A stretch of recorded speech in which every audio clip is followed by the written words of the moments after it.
Goku-san DBZ here, and welcome back for a new unboxing video. This time we are checking out a pre-release box of the first Dungeons & Dragons set from Wizards of the Coast and Magic the Gathering. Last time we looked at Battle for Baldur's Gate. This time we are checking out the first one, Adventures in the Forgotten Realms.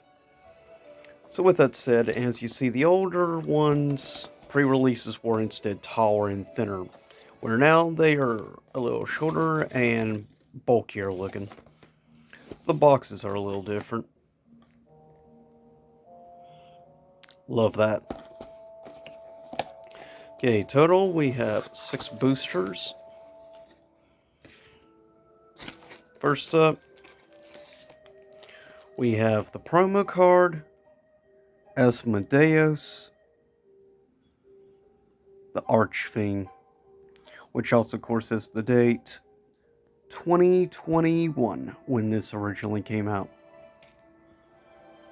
That's a pretty cool. I believe on average this specific version of the card goes for about like $4 or $5. Of course, if you want to divide stuff, of course they always put in these little divider things. And interesting, not in the actual packs, we got looks like 3 holographic token cards. A goblin, skeleton. Cool, but weird that they didn't come in a pack. That is kind of cool. 3 holographic token cards. And here's the big part, the packs. So I'm going to quickly freeze this and open up the packs. Okay, here we go. First off, starting off with an artifact.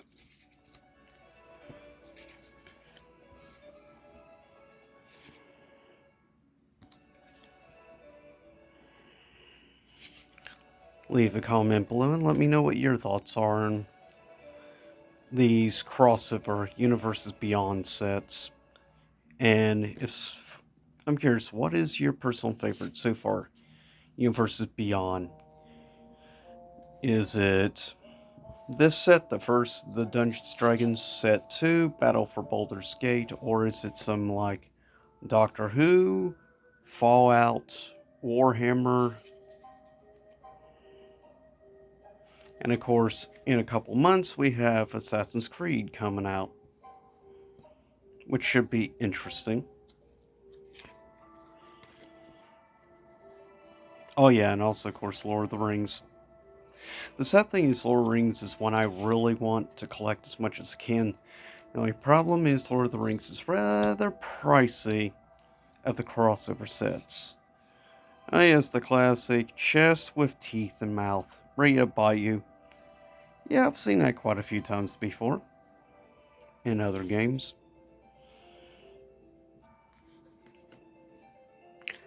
I will say, if you like the more mythical and magic, fair,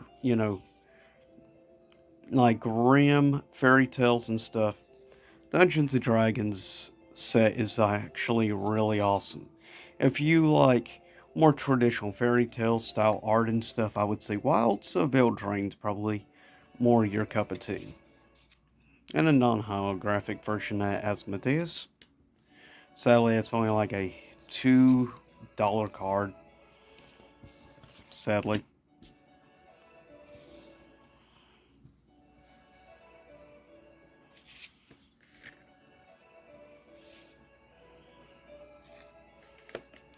Now, if like me also, you're into things like classic horror and stuff, I would say then sets that are probably good to collect would be something like Crimson Vow.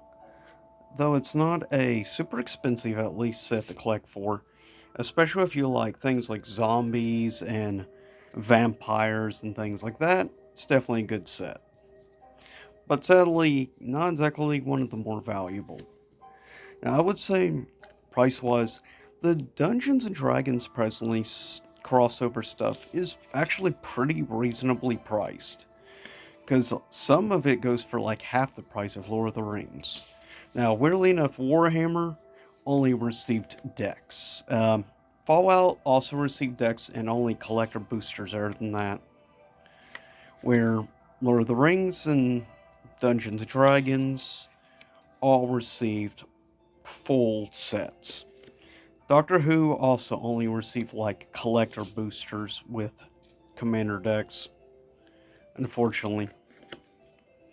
So if you want to do more collecting, Dungeons and Dragons and Lord of the Rings are your better bets. That's cool. Dragon Turtle. Sadly, I think this is only like maybe at max a $2 card. The art is great even if the value isn't there.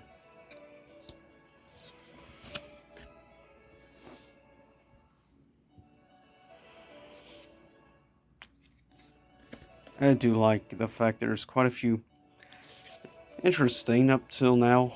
Only in Pack 3 do we finally get to see some of the showcase cards, which is interesting and different.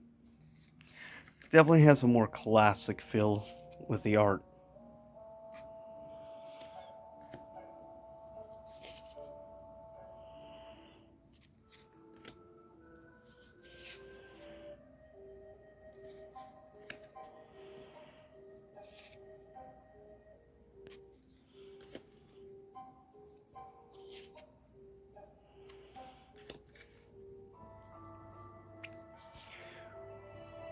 One of the big signatures throughout, no matter what set it is in Magic, there's always going to be tons of elves, which is definitely a pain to fight against. Elf decks are like a nightmare to fight, but goblin decks can be just as annoying. Nice, couple of different legendaries.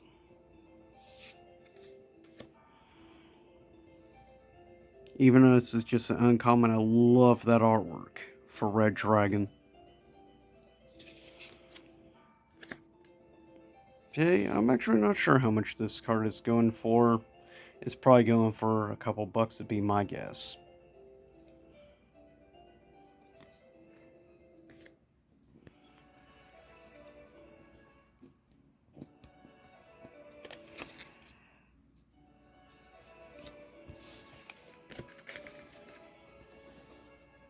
Hopefully, it can at least break even from what it costs me to get this, which is not half bad. The price for the pre-release deck, or pre-release with 6 packs and a promo. Given the promo is about $4, should help at minimal break even.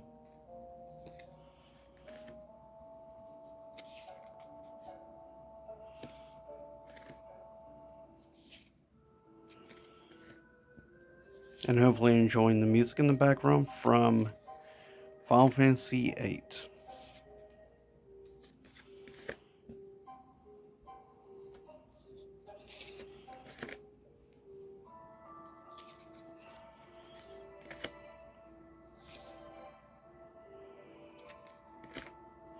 As always, great artwork.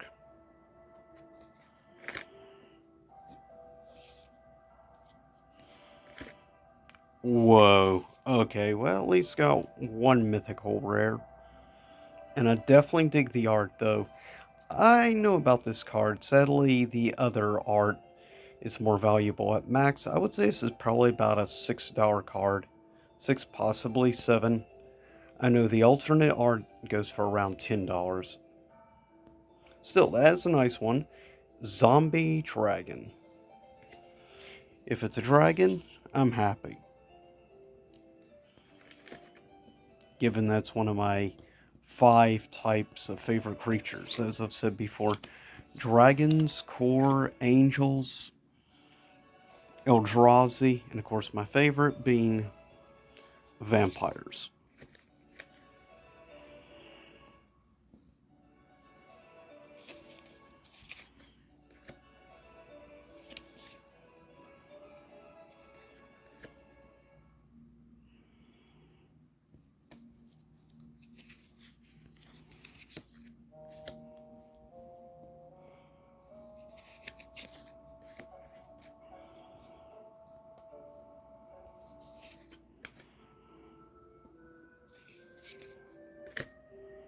That's weird. A bear mixed with an owl. Now I've seen everything. Bird bear. Cool. One of the special alternate style land cards. That's cool. I love this. Unique art lands. Definitely helps give Dungeons Dragons its own special feel.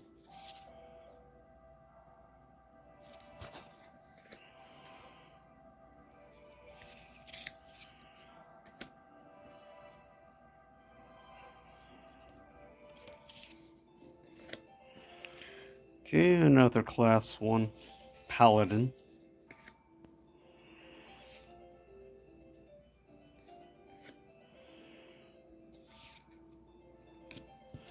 And the last pack. Nothing too impressive out of this pre-release. The previous pre-release I really lucked out, especially that third pack. That specific copper dragon was insane pull, as it alone was the equivalent to like 3 pre-releases.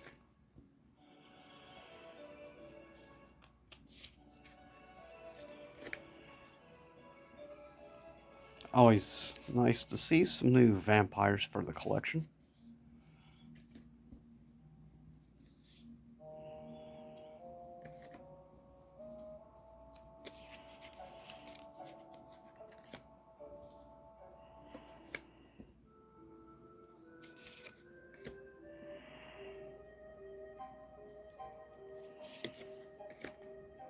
Cool. Another showcase. Okay, 2 showcases.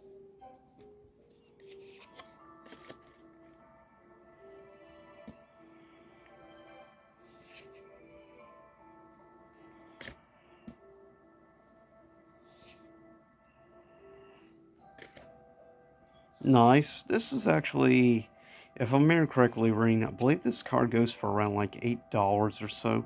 So that's actually a nice pull. So I'd say I definitely most likely broke even. In total,